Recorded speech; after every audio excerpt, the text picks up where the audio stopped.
WandaVision Episode 4 just changed everything.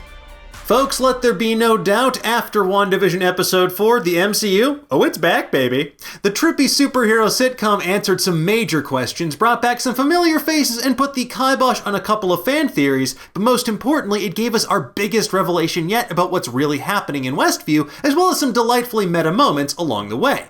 Now we're gonna break it all down for you in just a moment, but first, as always, Rosie Knight has you covered over on Nerdist.com, where we have all types of theories and our ongoing Easter egg roundup, and I'll link to that in the description below. But in order to get into the nitty-gritty about this jaw-dropping episode, we have to get very spoilery. So if you haven't seen it yet, kindly find the nearest exit, because the rest of us, well, we have spoilers to discuss. Let's get the show on the road.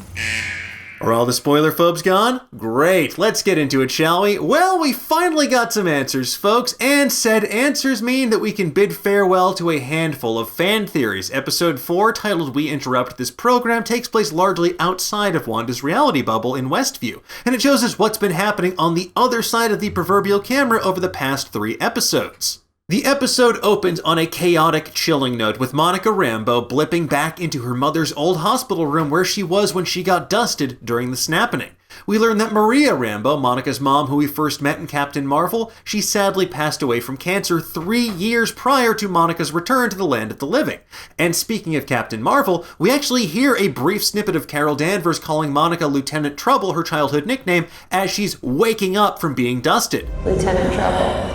Now, Monica was in room 104, which may possibly be a sly reference to Avengers 104, which involves Wanda, Quicksilver, and Vision, among others, fighting a bunch of renegade sentinels, as well as Wanda being used as a power source for a device that could destroy the world. Quicksilver goes missing in this issue, but most fascinating is that bit about Wanda being used by someone else to potentially destroy the world. Maybe we're heading towards a multiverse of madness, and Wanda is the power source for that? Next, we see S.W.O.R.D headquarters, which is built into either a cape or an archipelago, and surrounded by various launch sites for rockets, and as reported previously, the organization officially stands for Sentient Weapon Observation Response Division. It's the sister organization to S.H.I.E.L.D. In the lobby, news reports are all talking about people who suddenly return to the land of the living after the blip, and we see a chyron for WHIH World News, the station Christine Everhart worked for back in Iron Man 2. There's also a Spectrum news in the background, which could be another nice nod to Monica Rambeau's superhero alias in the comics, of which there were many. Now, on the wall of S.W.O.R.D HQ is a photo of the late Maria Photon Rambeau. Photon was her call sign from her fighter pilot days, and it's also another alias Monica used as a superhero in the comics. Speaking of Monica's superhero aliases, when they call her Captain Rambeau, that's a nice nod to the fact that she was actually Captain Marvel before Carol Danvers ever was in the comics. Now, Maria Rambeau helped build S.W.O.R.D from the ground up, likely due to her connection to Carol Danvers and experiences with extraterrestrials like the Skrulls and the Kree. Things are different now, though, because while Monica has apparently been on missions to space, the astronaut training program and manned missions to space that S.W.O.R.D used to run, they're on hold. And they've shifted their focus to robotics, nanotech, and AI, all of which should come in handy with the Vision and sentient weapons like the Vision and Scarlet Witch. Space is now full of unexpected threats, Director Hayward says. Always was full of threats. And allies, Monica retorts, referring to the shapeshifting Skrulls and the warlike Kree who persecuted them back in Captain Marvel. Or maybe this is a reference to what happens in Captain Marvel 2, something we don't know about yet. Now, we might be reading into this too much, but the director's room number 101 could maybe reference Avengers 101, a story about Wanda, Vision, and Earth's mightiest heroes working security for a chess match between a Russian champion and a supercomputer named Nimrod. Or maybe that's me. Maybe I'm the Nimrod here. A mere 3 weeks after getting unblipped, Monica finds herself on the outskirts of Westview, New Jersey, chaperoning what's being called a missing persons case for the FBI. They want to use S.W.O.R.D's imaging drone technology. Now, the FBI agent in question is James E. Woo, aka Jimmy, who we first met in Ant-Man and the Wasp. And when he makes his introduction, he does the exact same card trick that Scott Lang does in that movie, so I'm just glad he finally learned it. Sir, can you knock? Now, unfortunately, it seems there's an even bigger mystery about Westview. No such place. Now, clearly we can see the town of Westview exists. I mean, it's right there. So what's happening here? Well, according to Monica, everyone on the outside has some sort of selective amnesia, which means that Wanda is likely using some sort of cloaking magic as a way of masking the town's presence, because after all, she clearly does not want to be bothered. And while it was a nice theory while it lasted, it seems in fact that the barrier is actually Wanda's creation rather than S.W.O.R.D trying to prevent it from spreading outward. Now, this isn't to say that Wanda's world, which encompasses roughly 5 miles or so, couldn't spread outward in the future, but for now it's more about an oasis from reality and preventing others from getting in. A couple potential numbers of note here as well. On the Westview sign, we see it's at elevation 203, and that could reference Avengers 203, a story about Wonder Man, a character whose brainwaves were used to mold the Vision in the comics. In this story, he's fighting creatures in the sewers that pop up out of manholes and perform all kinds of weird experiments in labs underneath the city.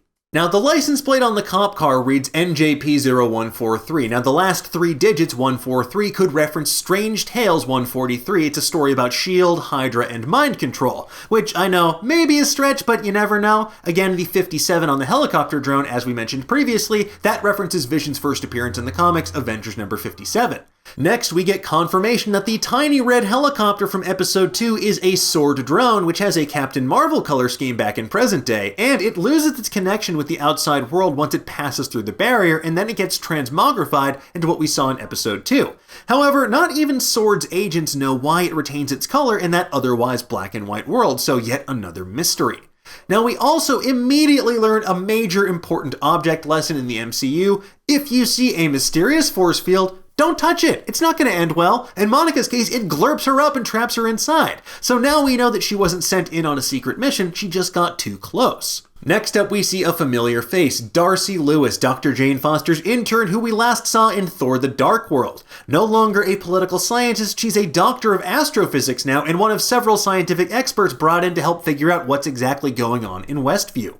Now, ultimately, Darcy is the one to crack the code by using a spectrum analyzer to determine the force field is emitting cosmic microwave background radiation, leftover radiation from the Big Bang. However, buried inside this elemental energy of the universe is a TV signal. Now, perhaps the presence of CMBR is also a subtle hint at just how powerful Wanda's reality warping powers actually are. Maybe Wanda is powerful enough to create another Big Bang and give birth to the multiverse. From there, we finally get our answer at long last about that mysterious beekeeper. And no, he's not a part of AIM using S.W.O.R.D as a cover. He's not the villain Swarm from the comics. He's a S.W.O.R.D agent in a hazmat suit sent to infiltrate the town of Westview through the sewers to find Monica Rambeau and investigate the town. And when he passes through the barrier, his hazmat suit gets morphed into something that suits Wanda's reality, which in this case turned out to be a beekeeper uniform. As for what happens to that beekeeper, well, that is more unclear. Maybe he's still in the sewers, but he certainly didn't get thrown out of the town like Monica did, so maybe he's still trapped inside Westview somewhere, or maybe he's extremely dead. Meanwhile, on the monitors in S.W.O.R.D's base, we can see even more repeated hexagonal imagery, which we'll get to in just a little bit. Now, the monitor reads A105, which could reference Avengers 105, the second part of that Quicksilver going missing arc we mentioned earlier in this episode. And it involves Scarlet Witch locking herself in the Avengers monitoring room until he's found, and Vision contemplating the villainous Grim Reaper's offer to put his mind into the deceased but preserved body of the Avenger Wonder Man. Now, considering we got a Grim Reaper Easter egg in episode 2, and Wonder Man has appeared in the concept art in the background of behind-the-scenes featurettes, this feels particularly noteworthy. From here on out, the episode gets extremely meta as Darcy, Jimmy, and S.W.O.R.D agents are watching the episodes of WandaVision that we've already seen. We get several official confirmations, like that Darcy was the one taking notes at the end of episode 1, and Jimmy was the voice through the radio in episode 2, which many fans already sussed out. They also roast people like us when Jimmy asks, So you're saying the universe created a sitcom starring 2 Avengers? It's a working theory. Yeah, that's all we have, working theories. Just give us this. More interesting, though, is that they're able to slowly identify the real names of every cast member in town. Well, almost every cast member, everyone except for Dottie and Agnes. Agnes is simply listed as Agnes and has no driver's license or real ID they can associate with her, giving us yet another clue that she might still be the witch Agatha Harkness. But there's no file for Dottie at all. Now, this could mean they just didn't get to her yet, or it could mean that she, and quite possibly anything in this room, is Mephisto. Well, maybe not. She could be Mephisto, she could be the multiversal magic user Arcana. All theories are still on the table, at least for now, because after all, Dottie is the key to everything in this town. Now, another fun detail during this sequence during Phil Jones's slide, we see his real name is Harold Proctor, but his alias is Sit Amet, which seems like it was a mistake by the production team because that's actually part of the iconic lorem ipsum placeholder text used by graphic designers all over the world. Most disappointing, though, is that John Collins is Herb, which officially lays to rest our theory that he's actually Herbert Wyndham, the High Evolutionary, a geneticist with connections to Wanda and her brother Pietro in the comics. Now, that said, there is a John Collins who worked as an art director on WandaVision, so maybe this is another fun nod to a member of their production team. Likewise, later in the episode, we see end credits for WandaVision Episode 3, which features the names Leanne Patrick and Chikako Suzuku, who worked on the show as both a post-production coordinator and a set designer, respectively. While all of this is happening, we get one of my favorite running gags yet, Jimmy Woo writing frantic notes on a whiteboard full of questions about hexagons, whether or not Vision's actually dead, and if the Skrulls are somehow secretly behind this, which just feels like a big old subtweet. Now, while observing the broadcast, we see moments where previously we assumed that Wanda is altering reality. Now, this happens when they attempt to contact Wanda via radio at the pool club, as well as when Monica oversteps her bounds and mentions Ultron to Wanda at home. To Darcy, it just looks like footage is missing from the episode. She says that someone is censoring the broadcast, so that must be a side effect of how Wanda's magic works in the real world, quote-unquote.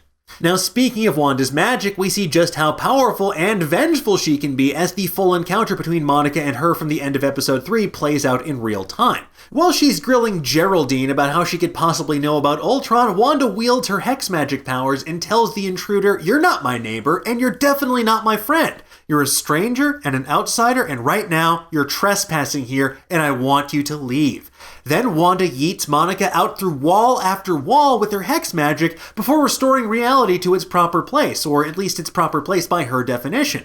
It's a moment that also echoes the Twilight Zone episode It's a Good Life, about a 6-year-old mutant child with godlike powers who takes over a small Ohio town and bends it to his will. Anytime someone thinks unhappy thoughts or disapproves of what he does, he sends them to the cornfield, banishing them from his paradise. Also worth mentioning is the fact that before she rebuilds her perfect world, Wanda seems kind of unnerved by what just happened. This could be another clue that she's being manipulated by some sinister force tapping into her darker impulses. Now, another detail of note is that when Monica flies through the barrier, her clothing doesn't change back to modern garb, so the barrier only seems to transform items going into it rather than those coming out of it. Now, clearly this Ultron mention caused Wanda to lose focus because when the Vision comes in from outside, we're treated to one of the most horrifying moments of the MCU, period. We see Vision as he truly is, a reanimated corpse, purplish gray, with a massive hole in his head where the Mind Stone used to be. It looks like Darcy was exactly on the money. Not blipped, dead. It's a stomach-churning revelation that confirms reports about the deleted Endgame post-credit scene in which Wanda makes off with Vision's body for a deeply upsetting version of Weekend at Bernie's. It also lends further credence to the theory that everyone in Westview might secretly be dead. Hopefully not, because that's an awful lot of red in Wanda's ledger for her to come back from, so maybe, as Herb tried to tell Vision in episode 3, they're alive and well, but they're all trapped in Westview rather than these shambling corpses made to look and act like they're sitcom characters in some sort of sick teleplay. Now, the episode ends on a chilling note as well, as Wanda tells the Vision that they can't leave Westview and that she has everything under control. We also get a nice parallel to these tender moments between Wanda and Vision from Infinity War when he presses Wanda's hand to his cheek. But even Vision can tell that something is amiss here. Meanwhile, Monica, now outside the town, asserts that Wanda is in fact the one behind all of this, and the aspect ratio changes back to the classic sitcom format as Wanda alters the framework of reality to suit what she wants. Last but not least, the episode ends with the sweet strains of Jimi Hendrix's Voodoo Child playing over the credits. It's a fitting song for a show about the Scarlet Witch and bending reality to her whims. And that is everything we spotted in WandaVision Episode 4, and things are only going to get wilder from here on out as we see Wanda emerging as this clear-cut villain of the series. Am I right? But for every question Episode 4 answered, we've got about 5 or 6 more. Like, what's the deal with those hexagons? Why doesn't Agnes have an ID? And what happened to that poor beekeeper? Is he dead? I hope not. Now that said, we'll keep you up to date on everything WandaVision over on Nerdist.com, but in the meantime, tell us, what did you think of this episode? Did you spot anything that we missed? I need a TV. Let's discuss in the comments below, and for the latest and greatest in the world of pop culture, stay tuned to Nerdist.com.